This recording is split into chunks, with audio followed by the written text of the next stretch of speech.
আমরা এই আপনাদের ক্যাম্পেইন তো দেখছি, একটা মজার বিষয় বা এটা মজা না, এটা কোইন্সিডেন্স হইতে পারে।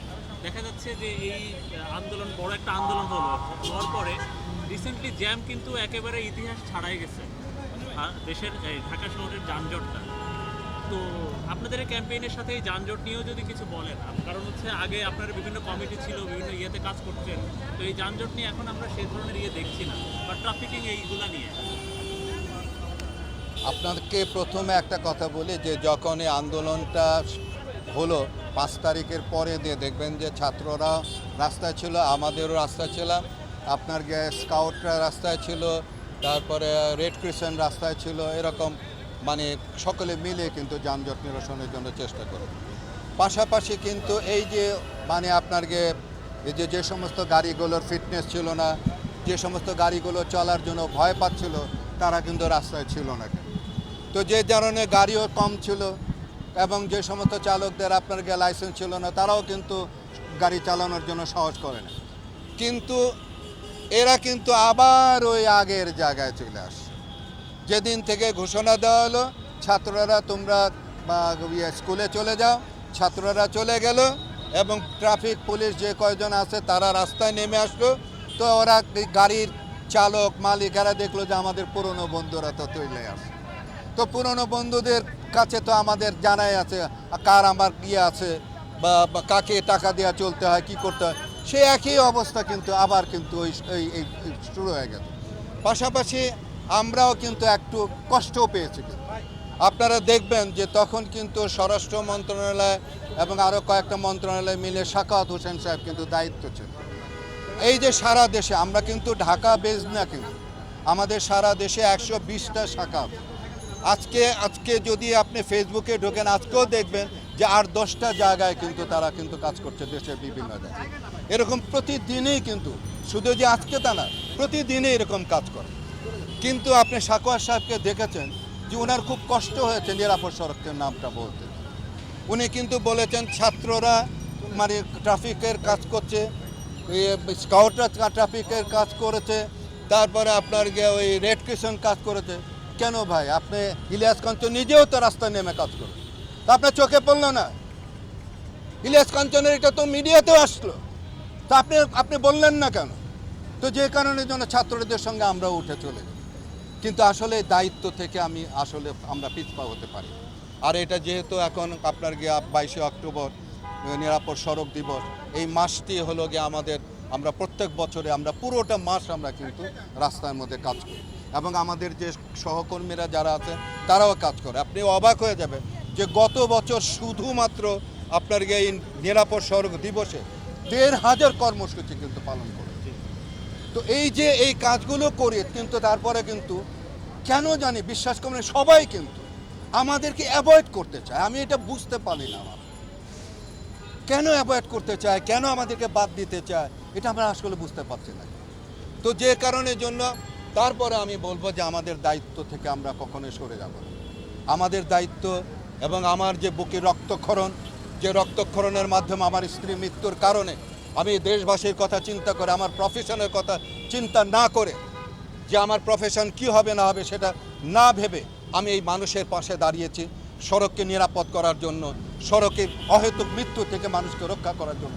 সেটা অব্যাহত থাকবে। সিন্ডিকেটরা কি আপনাকে আপনার সংস্থাকে দূরে সরিয়ে রাখতে চায় এরকম? এইটা সবসময় কি গত আগে যে 32 বছরে যত মানে সরকার আসছে তাদের সঙ্গে মিলে পরিবহন সেক্টর থেকে তো আপনারা দেখেছেন যে আমাকে জুতার মালা যখন আমি আইন করতে চেয়েছি, সবচেয়ে অবাক লাগে যে আপনার 2016 সালে কিন্তু আইনের খসড়া আমরা ফাইনাল করেছি, তো সেই খসড়া কিন্তু আপনার পাশ করছিল না। 2018 সালে যখন ছাত্ররা রাস্তায় নামলো, ছাত্ররা এমনি রাস্তায় নেমে গেছিল। তাদেরকে কি আমরা এত বছর আমরা স্কুলে যে তারা বুঝাই নাই? তো যাই হোক, সে 18 আন্দোলনের ফলে আমার যে আইন তৈরি করা ছিল সেইটাকে বাস্তবায়ন করলো, কিন্তু বাস্তবায়ন করার পর কাউকে তো ছবির মধ্যে জুতার মালা দেয় নাই, ঝাড়ু দিয়ে পিটায় নাই, আমাকে পিটাইছে। আবার এইটা আইনটা যখন পাশ হলো সেদিনও তাই করেছে, কিন্তু আমাকে কিন্তু বলে না যে এই আইনটা যে ইলিয়াস কাঞ্চন করেছে এটা বলে না, বলে যে এরকমভাবে 18 ওই আন্দোলনের পরে এটা ফসলে। তো এরকমভাবে মানে প্রত্যেকটা জায়গা আপনার অবাক হয়ে যাবে। তারপরে আপনার যে 19-এর সময় যখন আইনটাকে পাস করলো, তখনও কিন্তু আমার বিরুদ্ধে এবং আপনার পরিবহন সেক্টরে আপনার হরতাল ডাকলো এবং আমাকে আবার কিন্তু কুশপুত্তলিকা দাহ করলো, আমার ছবি পড়ালো এই আইন পাশ করানোর জন্য। তো তারপরে আপনি দেখেন এইটাও কিন্তু কেউ বলে না, কেউ বলে না কেউ। তো আমাকে আপনারা দেখেন আমাকে সাইড করার সবসময় কিন্তু একটা চেষ্টা করি। তো আমার কাছে কথা হলো যে একটা মানুষকে স্বীকৃতি দিলে, একটা মানুষের কাজের মানে আপনাকে যদি স্বীকৃতি দেওয়া হয় তাহলে মানুষ আর উদ্বুদ্ধ হয়। যে তো সেইটা কিন্তু একটু ছোট্ট করে একটু শেষ করতে চাই, সেটা হচ্ছে সারা দেশের মতো ইভেন ঢাকাতেও ট্রাফিক ব্যবস্থাপনা ভেঙে পড়েছে বলা যায়। হ্যাঁ। আপনি একটু শর্ট করে বলবেন কোন পরামর্শ বা কি অ্যাডভাইস যেটা হচ্ছে যাতে করে এই ট্রাফিক ব্যবস্থাপনাটা আবার ফেরত আসে। সবচেয়ে বড় জিনিস হলো যে আপনার দেখবেন যে আমরা সবসময় আমরা তো এই যে রাস্তায় নেমে কাজ করি, আপনি এই যে দেখেন রিক্সাগুলো এখানে রেখে দিয়েছে, এই যে দেখেন মোটরসাইকেল এখানে রেখে দিয়েছে। আপনি এই যে মোটরসাইকেল রেখে দিয়েছে, আপনার বায়ের রাস্তাটা তো আপনার খালি না। বায়ের রাস্তা যদি অলওয়েজ যদি আপনার ফ্রি থাকে তাহলে কিন্তু আপনার যানজট কিন্তু হবে না।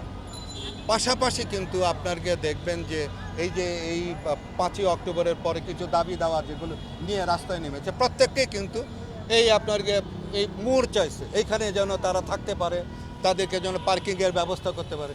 এইগুলো যদি পার্কিংয়ের জন্য দিয়ে দেয় তাহলে তো যানজট হবে আপনার।